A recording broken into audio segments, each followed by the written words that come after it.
party and live it up all night long. Or in layman's terms, I'm still having fun over at Anime Boston with the Dub Talk crew. Or at least hopefully. This is still Shannen 3 weeks, so I don't know of my current enjoyment level. But I guess we will find that out soon, after March. Which is the day after tomorrow, and the end of Misfit March. I know, we've had some good times, probably, some weird times, but it's gotta end at some point. So in our madness parting, why not end it off with a bang? Or a punch. A one-punch man. Well, you get it by now. So, let's get on going with that. Here is my review for the action-packed, Sakuga-infused, semi-satire hero show, One Punch! So without further ado, time to do this in a nice, calm, focused discussion. Oh my god, the animation, every line, detail, the fucking opening, and the character design was drawn with so much love. You can tell that the staff behind the first season really made a passion project here, and clearing up the stereotype that big budget equals pretty pixels. Some of my favorite scenes visually either has to be that dream sequence against the Underdwellers, people, places thing, you know what I'm talking about. Or when Saitama tried and failed to ward off that mosquito. While the final fight against, what was his name again? I'ma just say Big Blue Eyeball Guy. While the final fight against him was certainly the biggest amount of Saku goodness we have to offer, and was appropriate for a finale, I like the Underdwellers fight better because it felt like something creators didn't have to do, but they did it anyway, which made things all the more fun. It was the perfect, okay guys, be imaginative and go, making the final result both funny and the definition of passionate Sakuga. The latter about the mosquitoes I liked for its humor-focused animation, like the little details of the afterwind that blows the water away when Saitama was watering that cactus just made me giggle, or that pissed off face that he looked at soon after. It just was a nice personal touch. Speaking of personal touches, that music, man, it just gets you so pumped up. Those hard rock chords, the guitar solos, are perfect head-banging tracks right there.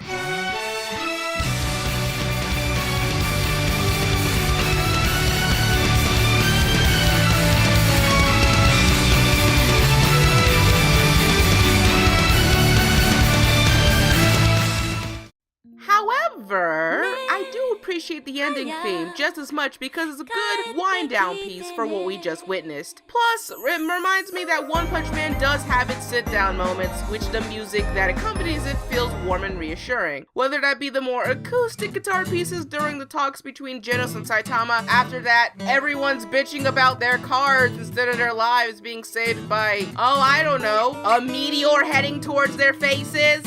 Or most of episode 1 with Saitama just wanting to find fulfillment in life. It fits the tone of the scene, giving me a good break from everything. Granted, I wouldn't say I would listen to any of these tracks on their own, since I do feel like they would get lost in translation for me. But they do their job, and that's fine. Moving on to my preferred audio of choice, and I can't say this any more clear, watch the dub. The dub is love, the dub is life. It's such a fun time. Ever since hearing it on Toonami, I was scouring the interwebs to find a DVD release of this dub, and then realized it wasn't out yet. So many clicks, so much time wasted. Don't get me wrong, the sub was funny on its own right. Saitama's Seiyu Makoto Furukawa, ha! Take that pronunciation, fuck. Saitama's Seiyu Makoto Furukawa nails the role he was given, and his okay line was what launched the meme into infamy. But Max Middleman, man, you screaming genius. Once I heard your bit during the House Evolution arc, I was sold. I saw on my anime list that you don't have many main roles, but that needs to change very soon. Because so you were Yunnan and Magi! I knew I heard that voice somewhere before. How interesting. Okay. The rest of the cast then came down to a trickle effect where some I loved, like Racist Chase's casting of the Puri Puri Prisoner. Yas! To those I thought were ones I had to get used to, like Zach, oh god, his name, Aguiliar's Genos. Took a few episodes, but now I'm okay with it. But presentation overall is obviously One Punch Man's biggest asset, and a section I just wanted to get out the way first. So let's talk about everything else.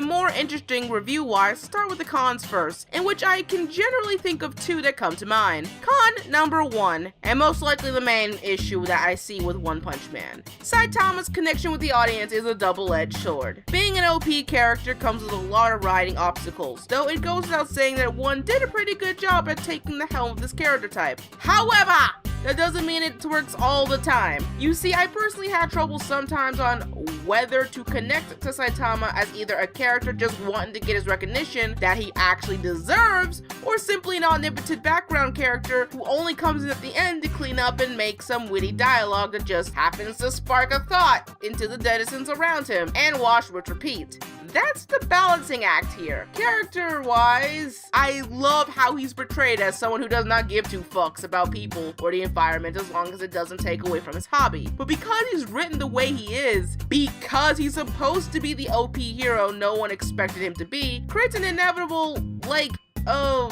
what's the word?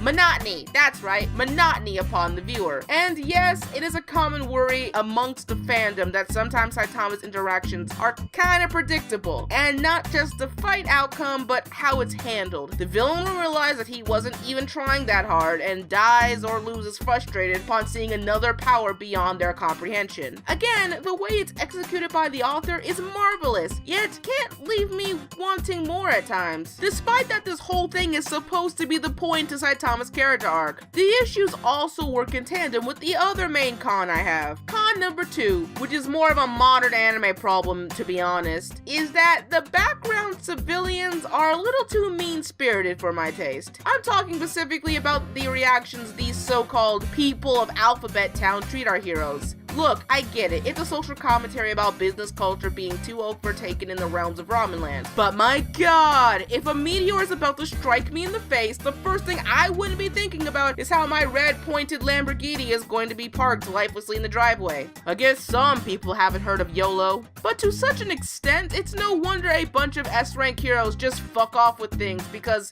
honestly, can you blame them? The populace of this anime doesn't seem to be all that worth fighting for sometimes. Well, unless you're Moomin Rider, but I feel like that's because their media takes advantage of his dutiful nature as the perfect C rank that you should all be applying for when doing the Hero Society. So because he's being the model hero, no one really wants to put him in a bad light. Now, of course, this is also why this show works so well with the theming standpoint. Though, honestly, I'm getting really tired of seeing the overly mean-spirited population trope in anime as a whole. Because in a time where we millennials are told each and every day that we will forever be in the debt of our predecessors, constant fears on how to support our livelihoods, and medical expenses on the rise in an era where we have military parades for no reason other than to waste tax dollars, and a desire for a concrete wall without factoring a little old invention, oh so small maybe you haven't heard of it, called planes! Planes, damn it!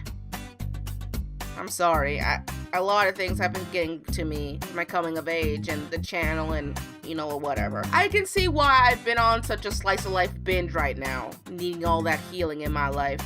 But what I am trying to say is that, look, anime, I'm reasonable. I'm not expecting friendship is magic or Care Bears, but can we have a story of adversity where it's not me against the world? Some of the most infamous stories of adversity and despair started more intimately. It's just getting tiring with all the bullying, go kill yourself anime jargon. So why not lift that frown upside down and talk about the pros instead?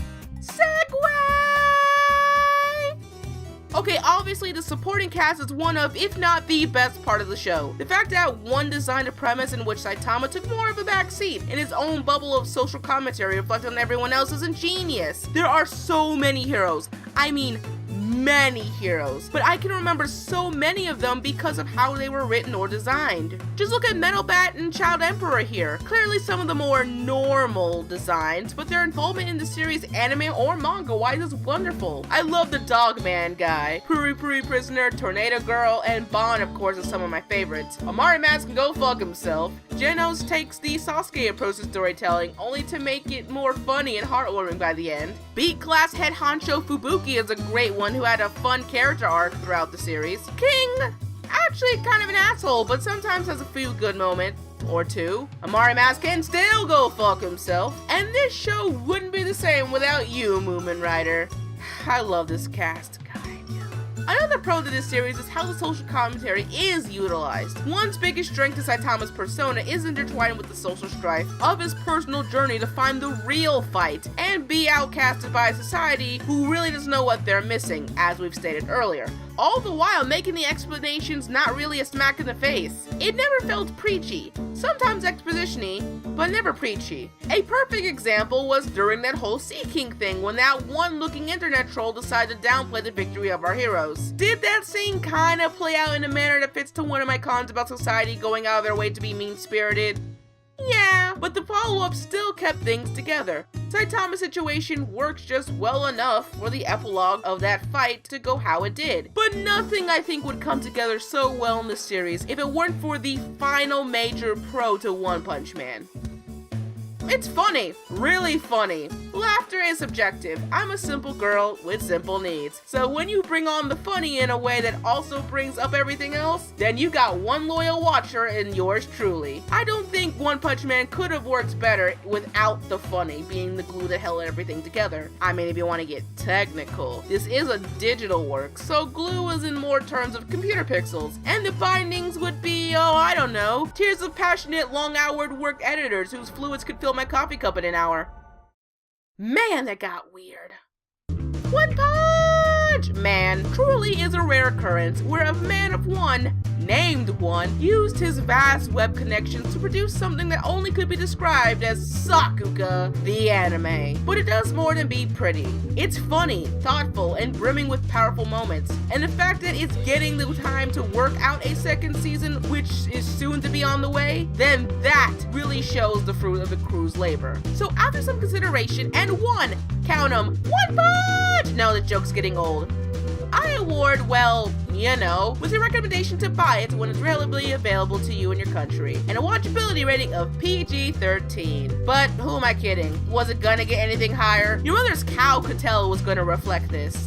As for the PG-13 rating, I'm actually going by current superhero movie standards, where as long as One Punch Man keeps being One Punch Man, then I think it's the perfect popcorn anime for a general audience. Currently, you can find One Punch Man for streaming on Hulu, Yahoo, View, and Netflix for those of you in North America. Psst, or Anime Land if you're an Aussie. With a home video release by Viz Media and Mad Men in their respective territories. As for other anime recommendations, the first three I have are superhero shows that fit to a similar tune in terms of social commentary and tone, yet focus on different aspects that One Punch Man just didn't have enough time for. And these shows are Punchline, Tiger and Bunny, and Samurai Flamenco! And while I could just point to you towards One's other work, Mob Psycho 100, I believe most of you who have already watched this video probably watched that already. So I'm going to point you towards the anime Inferno Cop and Sakamoto Desuka, two shows that show a different side of Overpowered that you may not have realized. So hope that between all of these goodies, you'll find something to entice you with. And that's it! Yeah, the end of Misfit March, basically. This joke is getting old, but I don't know how this month is going to end. But I'm going to at least be proud of myself that I wanted to try and get a lot of content out in a short period of time. If you're watching this, I'm probably at a ramen shop in Boston right now, crowded by a bunch of other otaku folk, hoping my food isn't getting cold. But anyway, I thank all of you for watching, and I thank my two editors, Patrick and Frank, for keeping with me in this hectic month. We did it! Hopefully. So I would really appreciate it if you showed your appreciation by leaving a like, commenting down below, subscribing to the Anime Misfit today if you're new. Of course, if you want to go on beyond the Call of Duty, why not consider my Patreon? Or donating to the limited runtime Top Hat Relief Fund and help a friend to help another friend, because friendship makes the world go round. And money. And gravity. But that's a different matter entirely. There's not much time left on that donation reel, so anything helps. But I've talked for long enough. Time to go on that long task of reading your suggestions for what I plan to do next month. Because that's a thing. Thanks though, all the same. Shannen out!